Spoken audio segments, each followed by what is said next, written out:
Coucou, bienvenue sur ma chaîne, c'est Lisa. Alors, j'espère que vous allez très bien, j'espère que vous allez passer une très bonne journée ou une fin de journée ou une bonne soirée en écoutant ma petite vidéo, ma petite analyse. Alors, aujourd'hui, j'aimerais bien parler du sujet. Ce sujet que j'ai entendu, je me permets de parler de ça parce que je pense que je suis concernée, euh, mes nièces et neveux sont concernés parce qu'ils sont français et tout. Donc, je suis un citoyen du monde et donc, ça ne me dérange pas de discuter ou de parler des sujets pour aider, pour conscientiser et je suis là pour tout le monde. Alors, c'est parti. Le sujet d'aujourd'hui, et j'avais, euh, comment ça me écouté le président Macron qui est le président de la France, son discours qu'il a fait, et ce discours-là où il disait que il ne va rien céder et il a parlé du mot fainéant, cynique et tout ça. Alors, je n'ai pas de leçon à donner à qui que ce soit, mais si vous prenez la peine d'écouter ma vidéo, vous allez peut-être comprendre beaucoup de choses.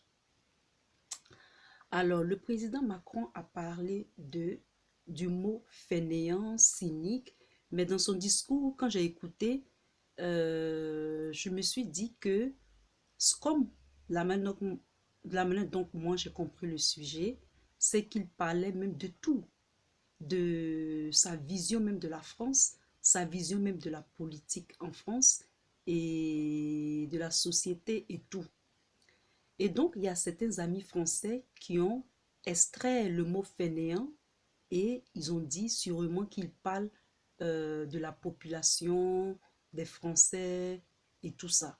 Et il y a d'autres aussi qui ont pris ce même mot et qui ont fait allusion peut-être à la classe politique, aux anciens dirigeants, et etc. Alors, ce que moi je peux vous dire, selon ma propre analyse subjective, c'est que ça peut être des deux côtés. C'est-à-dire, il peut être en train de parler de, des anciennes, c'est-à-dire des anciennes mentalités politiques, des anciennes mentalités formatées qui ne changent pas, qui font blocage, qui ne veulent pas le réformisme, c'est-à-dire réformer les choses, qui veulent toujours être cantonnés dans cet état d'esprit, de mentalité et de cet état conservateur. Ok? Et puis aussi, on peut voir que il peut être en train de parler de la population aussi. Et donc, ce que moi je vois, c'est que d'une part, Macron a raison. C'est-à-dire, si je vois ça dans la perspective qu'il attaque peut-être les anciennes politiques, c'est-à-dire les anciens dirigeants, il a raison. Il a raison. Je vais vous dire pourquoi il a raison.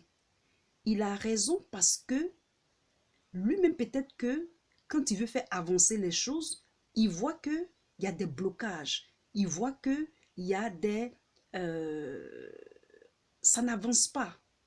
Tu voyez, ça n'avance pas. Et donc, il s'est dit, il est d'une certaine génération, il a cet esprit un peu anglo-saxon là, il a réussi professionnellement, c'est un économiste, il a travaillé dans les finances, il a cet esprit d'entrepreneuriat et cet esprit d'entreprise, c'est-à-dire de travail, de lutter, d'avancer, de progresser. Et donc, il peut être en train de taper en même temps sur les deux, c'est-à-dire en train de taper sur la classe politique ancienne qui n'a pas voulu changer certaines choses et qui a entraîné l'autre côté.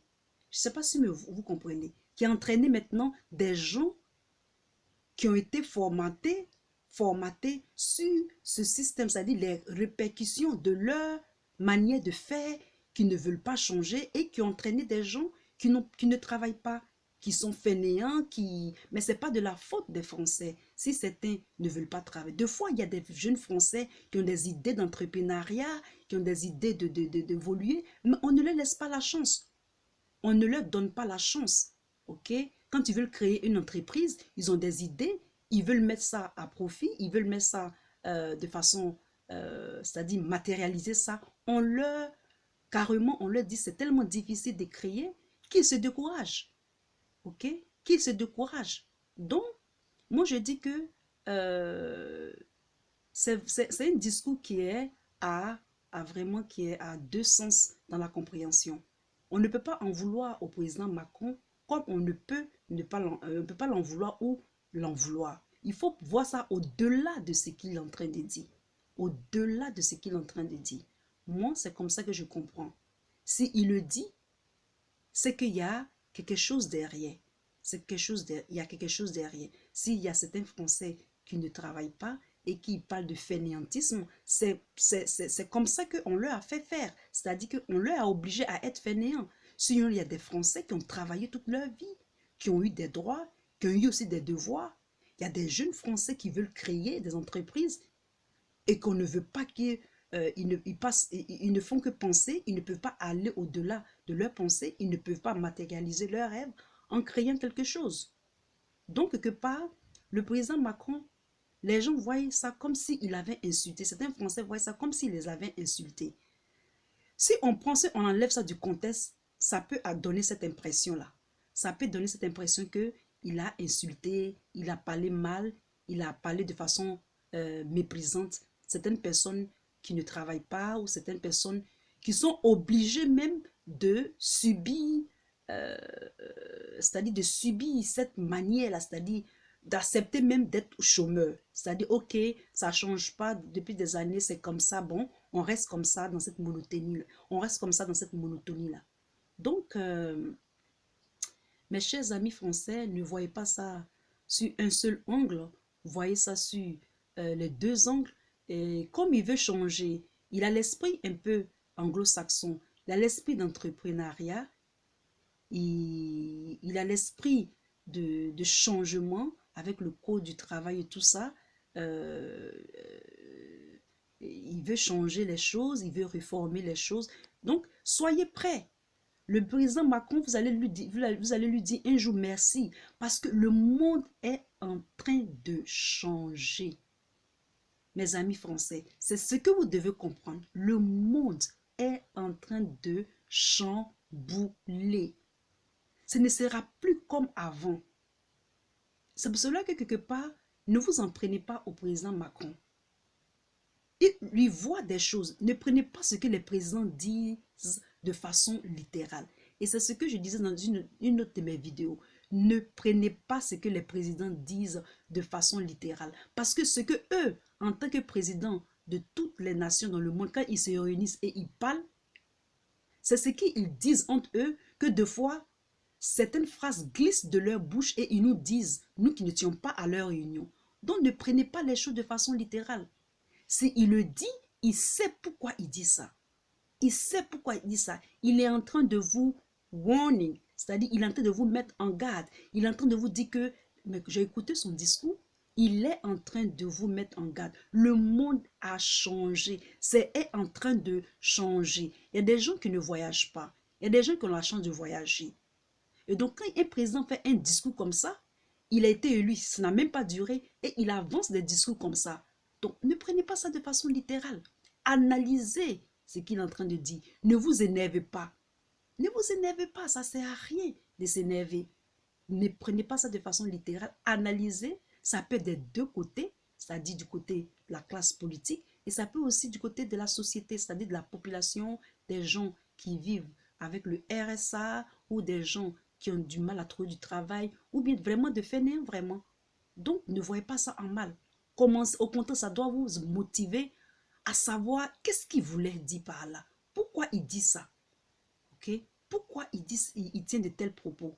Au lieu de s'enflammer, au lieu de s'énerver, ce n'est pas la solution. Ce n'est plus le moment de s'énerver parce que ça ne va pas donner. Il faut prendre la peine d'écouter ces présidents dans leur discours. Et c'est comme ça qu'on va savoir ce qu'ils sont en train de faire dans le secret que nous, en tant que peuple, nous, en tant que citoyens, nous qui payons nos impôts, qui avons des devoirs et qui avons des droits aussi, pourrons savoir qu'est-ce qu'ils mijotent derrière les portes fermées que nous, on ne participe pas. Donc, ne vous énervez pas, ne vous emportez pas. Écoutez, écoutez. Donc, mes chers amis français, euh, je sais que c'est comme s'il avait touché la côte parce qu'il y a eu beaucoup de réactions qui sont des réactions, c'est-à-dire des réactions un peu spontanées, des réactions un peu... euh, vous avez pris ça au premier degré, ok? Et c'est normal parce qu'on ne vous a jamais dit peut-être quelque chose comme ça. C'est aussi frais venant d'un jeune président qui a presque nos âges et donc vous avez été blessé peut-être, mais vous avez été blessé, c'est en même temps aussi qu'il a touché un point sensible. Il a vraiment touché un point sensible quand il a dit, quand il a parlé de cynique, quand il a parlé de fainéantisme, il a touché quelque chose vraiment qui a réveillé la conscience, mais de façon peut-être troublante. Donc, c'était un peu ce que je voulais partager avec vous. Et donc, ne soyez pas versés. Au contraire, soyez forts, prenez vos gardes, commencez à travailler, commencez à voir. Parce que le monde n'attendra pas. Le monde ne va pas attendre ceux qui veulent rester en arrière, ceux qui veulent ne pas changer. Ceux qui ne veulent pas changer, ils vont prendre le train en marche. Ils vont prendre le train, ils vont courir derrière le train. Et le train sera déjà en train de partir. Donc, quelque part, un jour, vous allez remercier le président Macron d'avoir dit ça. Parce que nos enfants ou nos petits-enfants ou notre société auraient compris, si notre société avait pris le temps d'écouter en ce moment-là Macron, ça serait peut-être quelque chose qui serait avantageux. Mais quand on ne prend pas le temps d'écouter et puis aussi d'analyser, ben après, on réagit comme ça et on passe dessus. Donc, euh, j'espère que ma vidéo va vous permettre de calmer les esprits et puis de voir un peu dans quelle perspective vous, en tant que Français, ou même nous, en tant que citoyens, peuvent penser et puis aussi euh, profiter de ce discours pour positiver ça et faire avancer notre quotidien, faire avancer notre vie de tous les jours. Alors, si vous avez des commentaires, vous pouvez en mettre et je vous dirai une, ayez une très belle journée et à très bientôt. Bye.